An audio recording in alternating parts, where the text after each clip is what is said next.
आदरणीय मंच, आदरणीय सदन, आज सब लोग मेरे साथ नारा लगाएं। कांग्रेस पार्टी, सोनिया गांधी, राहुल गांधी। एक और नारा जिसको लाल बहादुर शास्त्री जी ने दिया था, जय जवान, जय जवान। आदरणीय साथियों, मैं बात यहीं शुरू करता हूं।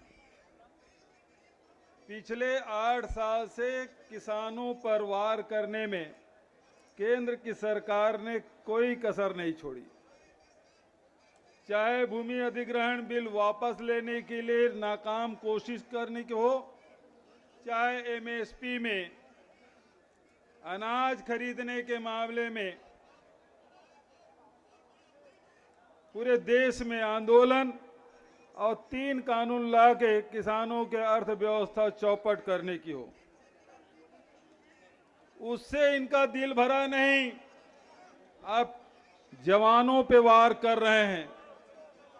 इस देश की 2 ताकत, एक किसान दूसरा जवान, और दोनों को समाप्त करना चाहते हैं। लगातार देश के अर्थव्यवस्था पर, संवैधानिक संस्थाओं पर लगातार आक्रमण किया जा रहा है। आपने देखा कि किस प्रकार से नोटबंदी लाई गई, किस प्रकार से जीएसटी लाया गया, किस प्रकार से लॉकडाउन करके करोड़ों करोड़ लोगों को बेरोजगार किया। महंगाई का वार, बेरोजगारी का वार और राफेल का घोटाला, इस सब को आपने देखा। और साथियों, चाहे बेरोजगारी का मुद्दा हो, महंगाई का मुद्दा हो, चाहे कोई भी देश का ज्वलंत मुद्दा हो, एक व्यक्ति कोई आवाज उठा रहे हैं, वो श्री राहुल गांधी जी हैं।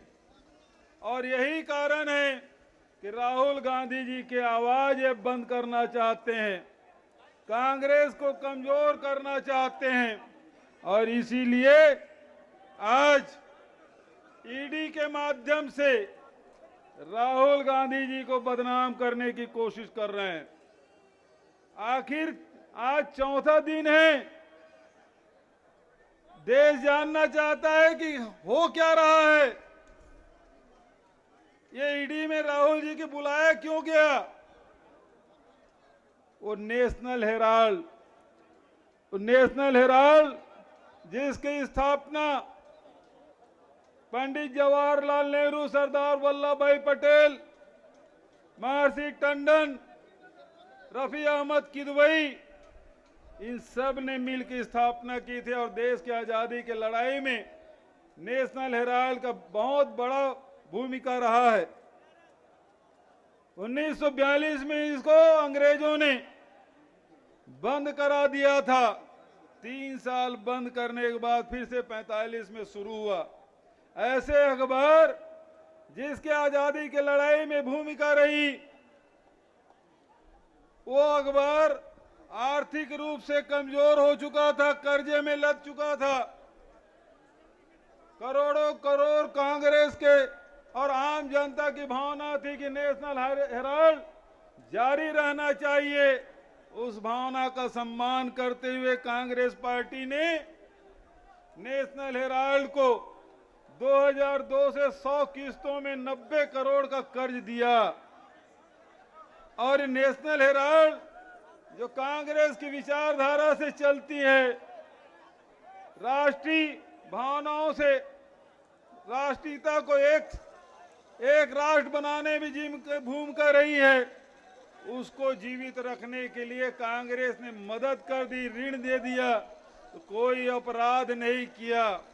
लेकिन ये अंग्रेज जिन्होंने नेशनल हेराल्ड पे पाबंदी लगाई थी, उन्हीं के समर्थक, उन्हीं के मानने वाले, फूट डालो राज करो की नीति पे चलने वाले लोग आज उसके माध्यम से 4 दिन से पेशी में बुला रहे हैं। यदि भाई भाई को मदद करे, बाप बेटे को मदद कर दे, तो अपराध नहीं होता, वो मनी लॉन्ड्रिंग की श्रेणी में नहीं आता, सरल शब्दों में मैं कहूं तो। लेकिन 4 दिन से पूछ रहे हैं, मैं तो ये मांग करता हूं ईडी से और केंद्र सरकार से, क्योंकि लगातार उनके मंत्री ईडी क्या पूछ रही इसके बारे में वो जनता से बता रहे हैं। मैं तो सीधा कहता हूं ईडी कार्यालय में कैमरा लगा दिया जाए और उसका लिंक सभी मीडिया हाउस को दे दिया जाए, पूरा देश देखे कि ईडी पूछ क्या रही है और राहुल जी जवाब क्या दे रहे हैं।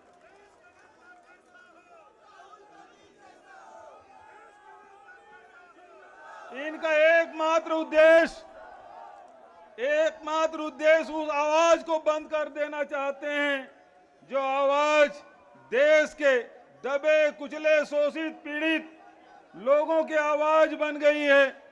वो आवाज कभी किसानों के लिए बुलंद होता है, कभी नौजवानों के लिए, कभी दलितों के लिए, कभी आदिवासियों के लिए।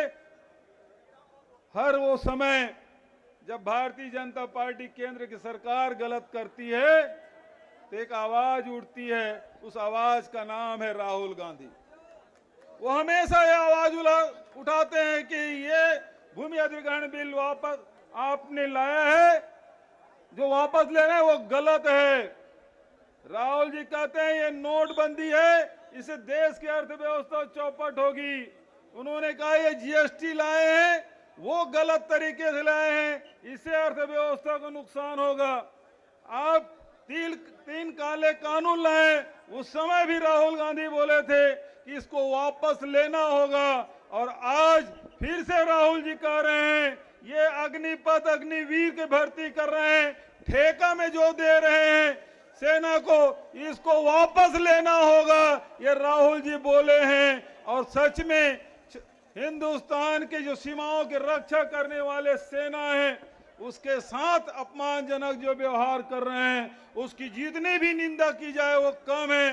बिहार जल रहा है, उत्तर प्रदेश जल रहा है, उसकी लपटें हरियाणा और दक्षिण तक के पहुंच रहा है। आज पूरा नौजवान उद्वेलित है, उनका भविष्य खतरे में है, देश की सीमाएं खतरे में हैं, हमारी सुरक्षा खतरे में है। और इस देश को हमारे पूर्वजों ने आजादी नहीं दिलाई, महात्मा गांधी के नेतृत्व में जहां आजादी मिली, सरदार वल्लभ भाई पटेल के नेतृत्व में सारे रियासतों का एकीकरण किया गया। उसी गुजरात से 4 लोग निकले हैं, जिस गुजरात से महात्मा गांधी आते हैं, जिस गुजरात से सरदार पटेल आते हैं, जिन्होंने देश की आजादी और देश का एकीकरण किया। उस गुजरात से 4 लोग निकले हैं, 2 बेचने वाले और 2 खरीदने वाले। इससे देश को बचाना है साथियों।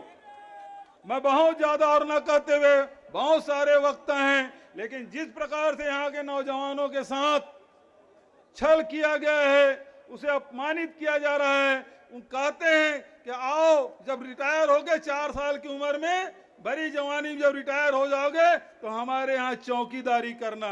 ये सबको चौकीदार बनाना चाहते हैं। इनकी नियत स्पष्ट है, देश में कोई समृद्ध न हो, कोई सुख से जीवन यापन न करे, सब चौकीदार बने, ये इनकी नियत है और इसको होने नहीं देना है। इन्हीं शब्दों के साथ एक बार जोरदार आप नारा लगाएंगे, कांग्रेस पार्टी, सोनिया गांधी, राहुल गांधी, हर जोर जुल्म के टक्कर में, हर जोर जुल्म के टक्कर में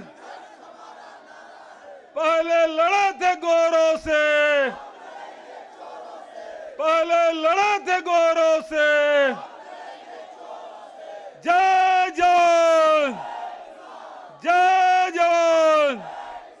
धन्यवाद।